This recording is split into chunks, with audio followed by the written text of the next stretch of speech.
నమస్కారం, welcome to I dream. ధర్మ మార్గం విత్ విజిత కార్యక్రమానికి స్వాగతం.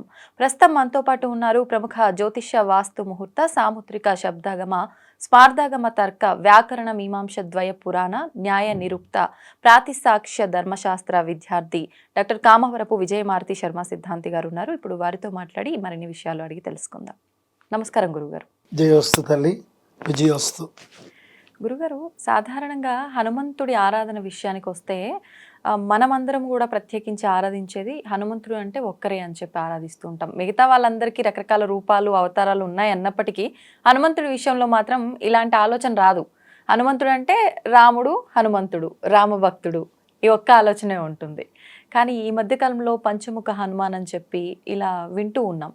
అసలు ఎన్ని అవతారాలు ఉన్నాయి హనుమంతునికి? మనం ఏ అవతారంలో ఉన్న హనుమంతుని ఆరాధిస్తే బాగుంటుంది? చక్కటి ప్రశ్న తల్లి.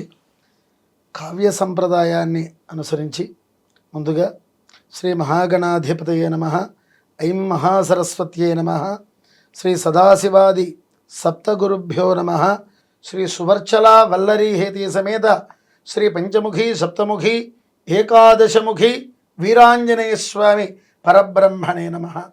మనకి ఎన్ని కోరికలు ఉన్నాయో అన్ని కోరికల రూపాలు ఆంజనేయ స్వామిలో ఉన్నాయి.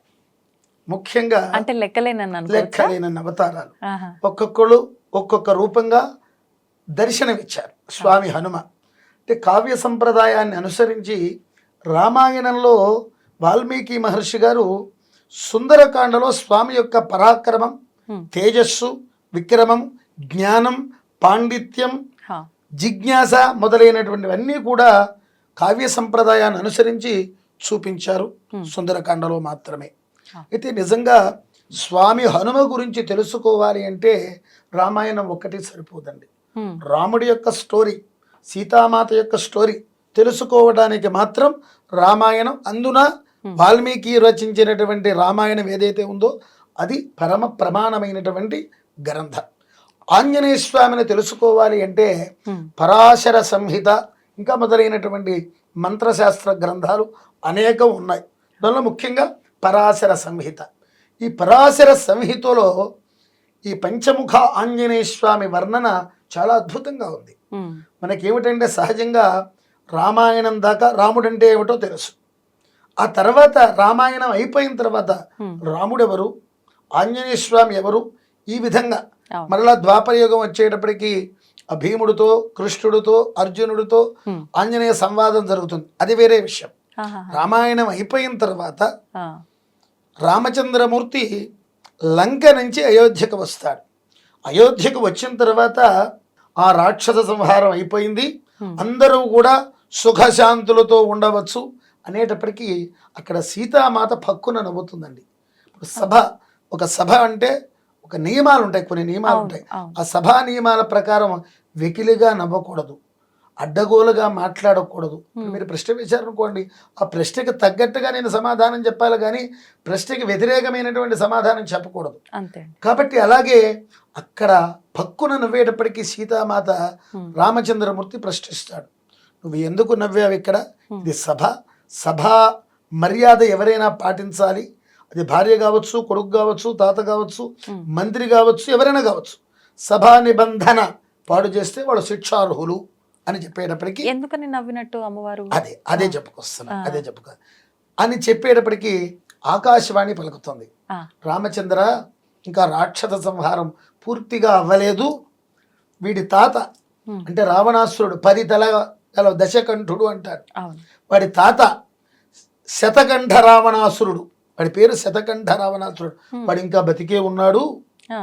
వాడి సంహారం అయితే గాని ఇంకా నిర్మూలన కానట్టే అని చెప్పేటప్పటికీ రామచంద్రమూర్తి ఆశ్చర్యపోతాడు. ఎలాగా మొదలైనటువంటి ప్రశ్నలు, వాడి అడ్రస్ ఎక్కడా ఏమిటి అని ప్రశ్న వేస్తాడు. ప్రశ్న వేసేటప్పటికి అప్పుడు సమాధానం చెబుతుంది ఆకాశవాణి. 7 సముద్రాలు దాటిన తర్వాత గాలిలో ప్రాకారాలు కట్టుకుని చుట్టూ కూడా అగ్నిగోళం ఏర్పాటు చేసుకుని ఆయన నివసిస్తూ ఉన్నాడు. ఆయన నీ దగ్గరికి రాబోతూ ఉన్నాడు. వాడి కిందకి వస్తే నువ్వు కాదు కదా ఎవరూ తట్టుకోలేరు, నువ్వే ముందు అక్కడికి వెళ్ళి వాడి సంహారం చేస్తే గాని పూర్తిగా ఆ రావణాసుర సంబంధమైనటువంటి సంహారం జరగనట్లు అని చెప్పేటప్పటికీ ఆలోచన చేస్తాడు రామచంద్రమూర్తి. మనం 10 తలకాయల వాడిని చంపటానికే, అలాగే ఒక సముద్రం దాటిన వాడిని చంపటానికే ఇన్ని వేల మంది, ఇన్ని లక్షల మంది వానర సైన్యం కావాల్సి వచ్చింది. వీడేమో 7 సముద్రాలు దాటిన తర్వాతట, పైగా గాలిలోనట, దాని చుట్టూ అగ్నిగోళమట, ఇది మన వల్ల అయ్యే పనా అని ఆలోచనలో పడతాడు స్వామి రామచంద్ర ప్రభు. అప్పుడు బ్రహ్మదేవుడి గురించి తపస్సు చేస్తాడు. వాడి సంహారం జరగాలి అంటే ఏం చెయ్యాలి అంటే బ్రహ్మదేవుడు పంచముఖ ఆంజనేయ స్వామి మంత్రాన్ని ఉపదేశిస్తాడు, మూలమంత్రాన్ని. ఆ మూలమంత్రాన్ని ఉపదేశిస్తే రామచంద్రమూర్తి కూడా ఒంటికాలు మీద స్వామి హనుమ కోసం తపస్సు చేశాడు. దీనికి ఆధార గ్రంథం పరాశర సంహిత అనేటువంటి గ్రంథం. ఆ గ్రంథం ఆధారంగానే నేను మీతో చెబుతూ ఉన్నాను. అలా తపస్సు చేసేటప్పటికి పంచముఖాలతో ఆయన ప్రత్యక్షమవుతాడు. పంచముఖాలతో. ఆ పంచముఖ అవతారం అన్నది ఒకటి శివుడు, శివుడికి పంచబ్రహ్మస్వరూపం. అలాగే ఆంజనేయ స్వామి. ఆంజనేయ స్వామి అంటే మరెవరో కాదు, సాక్షాత్తు పరమేశ్వరుడే ఆంజనేయ స్వామి. ఆంజనేయ స్వామే శివుడు. వీళ్ళిద్దరికీ ఎటువంటి భేదం లేదు. ఒక అవతార నిమిత్తం రాక్షస సంహారం కోసం ఈ రూపం దాలుస్తూ ఉంటారు, ఒక్కొక్క రూపం దాలుస్తూ ఉంటారు. పంచముఖాలతో స్వామి హనుమ ప్రత్యక్షం అవుతాడు. అప్పుడు ఆయన ధ్యాన శ్లోకం అక్కడే వస్తుంది. ఆ ధ్యాన శ్లోకంలోనే మొత్తం ఇలా ఉండిపోతూ ఉంటుంది. తన్మయత్వం చెందుతుంటాడు. తన్మయత్వం వందే వానర నారసింహ ఖగరాట్ క్రూడాస్పవక్త్రాంజితం నానాలంకరణం త్రిపంచనయనం దేదీప్యమానం హరిం. ఈ విధంగా ఆయన స్మరించేటప్పటికి రామభద్ర నేనున్నాను అని తన వాలాన్ని చాపుతాడు. వాలం అంటే తోక అని అర్థం. వాలం అంటే తోక, అంటే మామూలు కోతి తోక లాంటి తోక కాదు, కొన్ని యోజనాల విస్తీర్ణం. దివ్య రథాలు దాని మీద ప్రయాణం చేసే అంతటి తోక. దాని మీదే సరస్సులు ఉంటాయి, దాని మీదే ఆహార పదార్థాలు, పళ్ళు, పువ్వులు, ఉద్యానవనాలు, ఒకటేమిటి అనేకం. ఆ సైన్యం మొత్తానికి ఏవైతే అవసరాలు ఉంటాయో ఆ అవసరాలకు తగ్గట్టుగా ఆ యొక్క తోక ఉంటుంది. వీళ్ళు దివ్య రథాలలో ప్రయాణం చేయటానికి 1 సంవత్సరం కాలం పడుతుందమ్మ. సంవత్సర కాలం పడుతుంది దివ్య రథాలలో. అప్పుడు రామచంద్రమూర్తి బాణం వేస్తూ ఉంటాడు. వాడికి తలకాయ తెగుతోంది వస్తోంది, తలకాయ తెగుతోంది వస్తోంది. వాడికి ఒక వరం ఉంది. ఆ శతకంఠ రావణాసురుడికి ఒక వరం ఉంది. వాడి రక్తపు బిందు ఒక్కడి కింద పడినా అలాంటి వాళ్ళు 1000 మంది పుడతారు. ఆ వరం అంటే రక్తం పడకూడదు, వాడు చావాలి. వాడికి 3 అమృత భాండాలు ఉంటాయి. 1 నాభిలోను, 2 హృదయంలోను, 3 కంఠంలోను. 3 అమృత భాండాలు ఒకేసారి బద్దలైతే గాని వాడు చావడు. పైగా వాడి రక్తపు బిందు ఒక్కడి కింద పడితే ఇందాక చెప్పాను తమరుతో, అలాంటి వాళ్ళు 1000 మంది పుడుతూ ఉంటారు. అంటే వాడి రక్తపు బిందువు కింద పడకూడదు, 3 భాండాలు ఒకేసారి బద్దలవ్వాలి. అప్పుడు కానీ ఆయనకి మరణం ఉండదు. రాముడు బాణం వేస్తూ ఉంటాడు, తలకాయ తెగుతుంది వస్తుంది, ఎన్నో అస్త్రశస్త్రాలు ప్రయోగిస్తాడు, ఉపయోగం లేదు. ఆఖరికి రామచంద్రమూర్తే మూర్ఛపోతాడు. అయితే ఇక్కడ బ్రతుకున్నటువంటి రావణాసురుడు దశకంఠుడికి యుద్ధ నీతి తెలుసు. అంటే చేతిలో ఆయుధం లేకపోయినా మూర్ఛ పొందిన వాళ్ళ దగ్గరికి సంహరించడానికి వెళ్ళకూడదు. అలాగే రాత్రి సమయంలో యుద్ధం చేయడానికి వీల్లేదు, సూర్యోదయం వేళలోనే యుద్ధం చేయి. ఇలాంటి నీతులు చాలా ఉన్నాయి. రాజనీతికి సంబంధించింది, యుద్ధ నీతికి సంబంధించిన నీతులు. వీడికి ఆ భేదం లేదు. పడిపోయినటువంటి రామచంద్రమూర్తిని సంహారం చేయటం కోసం వస్తూ ఉంటాడు. ఎంత భయంకర రూపమో ఆలోచించండి. 100 తలకాయల రూపం ఎంత భయంకరంగా ఉంటుందో ఆలోచించండి. నిజంగా 100 తలలు 100 తలలు. శతకంఠ రావణాసురుడు పరాశర సంహిత చదవండి, అర్థం అవుతుంది. లేకపోతే ఆ ప్రమాణ గ్రంథం మీకు పంపిస్తాను, మీరు చదవండి. అంటే రావణాసురుడికి కూడా 10 తలలు అంటారు, కానీ అది 10 తలలు నిజంగా ఉండవు. అది కావాల్సి వచ్చినప్పుడు వస్తాయి. ఆ భయంకర రూపం కోసం ఎప్పుడూ కూడా 10 తలకాయలు వేసుకు తిరగడు, పరిస్థితులను అనుసరించి. అలాగే స్వామి హనుమ కూడా అలాగే అవసరాన్ని బట్టి చాలా చిన్నగా ఉంటాడు, చాలా పెద్దగా ఉంటాడు, మధ్యముడుగా ఉంటాడు. ఎంత కావాలంటే అంత ఎదుగుతాడు. అంత యోగ విద్యలు, మాయ విద్యలు, చాలా చాలా యుద్ధ విద్యలకు సంబంధించిన నైపుణ్యాలు అవి. దానిలో స్వామి హనుమ బాగా దిట్ట. సరే వెళ్ళిపోతూ ఉంటుంది. ఆ అది శతకంఠ రావణాసురుడు చంపటానికి వస్తూ ఉంటాడు. ఆ సమయంలో సీతాదేవి ప్రార్థిస్తుంది, వందే వానర నారసింహ గగరాట్ క్రూడాస్పవక్త్రాంజితం నానాలంకరణం త్రిపంచనయనం దేదీప్యమానం హరిం. ఈ విధంగా ప్రార్థించేటప్పటికీ వీళ్ళు సంవత్సరం పట్టినటువంటి కాలాన్ని ఒకే ఒక్క అంగలో వస్తాడు, ఒకే ఒక్క అడుగులో. అంతటి భయంకర రూపం పంచముఖ వీరాంజనేయ స్వామిది. ఏమండి వచ్చి ఉగ్ర రూపం, విశ్వరూపం అనవచ్చు దాన్ని. ఉగ్రరూపం కన్నా కూడా విశ్వరూపంగా భావించవచ్చు. ఆయన రౌద్రం, శాంతం అన్నీ ఉన్నాయి. నవవ్యాకరణాలు చదువుకున్నవాడు ఆంజనేయ స్వామి అంటే మామూలు విషయంగా. దేవతల్లో ఆయన చదివినంత చదువు మరెవ్వరూ చదవలేదు. ఆయనకి వివాహం కూడా అయింది, ఆ సబ్జెక్టు కూడా చెప్పుకొస్తాను మీకు. అయితే సీతాదేవికి పాశుపతాస్త్రాన్ని ఇచ్చి ఈ వాలంతో తన తోకతో శతకంఠ రావణాసురుణ్ణి కదలగండా చేసేస్తాడు. కదలగండా చేసి సీతాదేవికి పాశుపతాస్త్రం ఇచ్చి సంధించమంటాడు. సీతాదేవి సంధిస్తే ఆ రావణాసురుడు, ఆ శతకంఠ రావణాసురుడు ఎవరైతే ఉన్నారో, పాశుపతం అంటే త్రిశూలం, మూడుగా ఉంటుంది త్రిశూలం అంటే. ఒకటి నాభిలోను, ఒకటి హృదయంలోను, ఒకటి కంఠంలోను, మూడు అలా వెళ్ళి గుచ్చుకునేటప్పుడు ఒకేసారి బద్దలవుతుంది. ఆ బద్దలవ్వడం వల్ల రక్తం చిమ్మి ఆ తోక మీదే నిలిచిపోతుంది.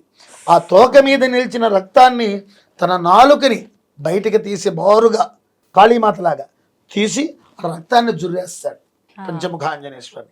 అందుకనే ఆ రూపాన్ని కాళీ ఆంజనేయ స్వామిని కూడా అంటారు. పంచముఖ ఆంజనేయ స్వామిని కాళీ ఆంజనేయ స్వామిని కూడా అంటారు. అలాగే అక్కడ సీతాదేవి సౌభాగ్యాన్ని కాపాడాడు కాబట్టి సౌభాగ్య ఆంజనేయ స్వామిని కూడా మరొక పేరు పంచముఖ ఆంజనేయ స్వామి. అలాగే సప్తముఖి అవతారం జరుగుతుంది. ఏకాదశి అంటే 11 ముఖాలతో ఉన్నటువంటి స్వామి హనుమ రూపం. ఇవి దర్శించిన మహానుభావులు అనేక మంది ఉన్నారు. నీకు ఇంతాక చెప్పాను, స్వామి హనుమ బ్రహ్మచారి మాత్రమే కాదు, ఆయనకి ముఖ్యంగా సువర్చలాదేవి, వల్లరీదేవి, హేతీదేవి అనేటువంటి 3 భార్యలు ఉన్నారు. మరి వివాహం అయిన తర్వాత అదే చెప్తున్నాను. ఈ బ్రహ్మచర్యం అంటే ఏమిటంటేనమ్మా, కొన్ని పర్వదినాలు ఉంటాయి, అపర్వదినాలు ఉంటాయి. కొన్ని సంప్రదాయబద్ధంగా స్త్రీ పురుషుల సాంగత్యం కొన్ని రోజుల్లో పనికి రాదు. దానిలో దిట్ట ఆంజనేయ స్వామి కాబట్టి ఆయన బ్రహ్మచారి అన్నారు. సహజంగా పెళ్లి కాని వాడిని అవివాహితుడు అంటారు, పెళ్ళైతే వివాహితుడు అంటారు. బ్రహ్మచర్యానికి అర్థం ఏమిటంటే ఇది అసలు అర్థం. బ్రహ్మచర్యం అంటే ఏ వేళలో ఏ పరిస్థితుల్లో స్త్రీ పురుషుల కలయిక కలగాలో అప్పుడు మాత్రమే కలవాలి. మిగతా సందర్భంలో వాళ్ళని బ్రహ్మచారి అంటారు. దీనిలో ఆంజనేయ స్వామి దిట్ట కాబట్టి ఆయన బ్రహ్మచారి అన్నారు. అది ఒక రూపంలో మాత్రమే. రాముడు సీతాదేవి ఉన్నంతకాలం ఆయనకి వివాహం కాలేదు. రామాయణం జరుగుతున్నప్పుడు ఆయనకి వివాహం కాలేదు. తర్వాత వివాహమైన సందర్భం అది ఎలా జరుగుతుందయ్యా అంటే, సువర్చలాదేవి, సువర్చల అంటే సూర్యుడి యొక్క కుమార్తె. ఆవిడ సూర్య భగవానుడి యొక్క కుమార్తె. ఆవిడ నవవ్యాకరణాలు చదువుకుంది. ఈ నవవ్యాకరణాలు చదువుకుని ఉండటం వల్ల సూర్య భగవానుడు ప్రకటన చేస్తాడు, స్వయంవర ప్రకటన. ఏ విధంగా అంటే తన కుమార్తె అయినటువంటి సువర్చలాదేవిని నవవ్యాకరణాల్లోనూ ఆమె అడిగినటువంటి ప్రశ్నలకి సమాధానం చెప్పినటువంటి వాడికి, నా సువర్చలాదేవి ఓడించిన వాడికి మాత్రమే నేను ఇచ్చి వివాహం చేస్తాను అంటాడు. దానికి ఎందరో వస్తారు, ఆ సువర్చలాదేవి ముందు తల దించుకుని వెళ్ళిపోతూ ఉంటారు. ఎంతో కాలం గడుస్తూ ఉంటుంది, అలాగే వెళ్ళిపోతూ ఉంటారు. ఒకానొక సందర్భంలో లాభం లేదు, పెళ్ళి అవ్వట్లేదు, ఆమెను ఓడించేయగల సమర్థుడు ఎవరంటే ఒక ఆంజనేయ స్వామి కనిపిస్తాడు. ఆంజనేయ స్వామి దగ్గర స్వయంగా సూర్య భగవానుడు వచ్చి, నా కుమార్తెను ఓడించి పెళ్లి చేసుకోవయ్యా అంటాడు. అప్పుడు అన్నీ తెలుసున్నా సరే ఆంజనేయ స్వామి, గురువుగారు, స్వామి సూర్యదేవా, ఇప్పుడు మీ దగ్గర నేను విద్య నేర్చుకున్నాను కొద్ది కాలం, కాబట్టి మరి గురు యొక్క పుత్రిక సోదరుతో సమానం కదా, నేను ఎలా వివాహం ఆడమంటారు? తెలుసా నీ సమాధానం? ధర్మశాస్త్రం తెలుసున్నవాడు, నవవ్యాకరణాలు చదివినటువంటి వాడు. ఎందుకంటే సూర్యుడి ద్వారా చెప్పిద్దామన్న ఉద్దేశంతో ఆయన ఆ విధంగా అడుగుతారు.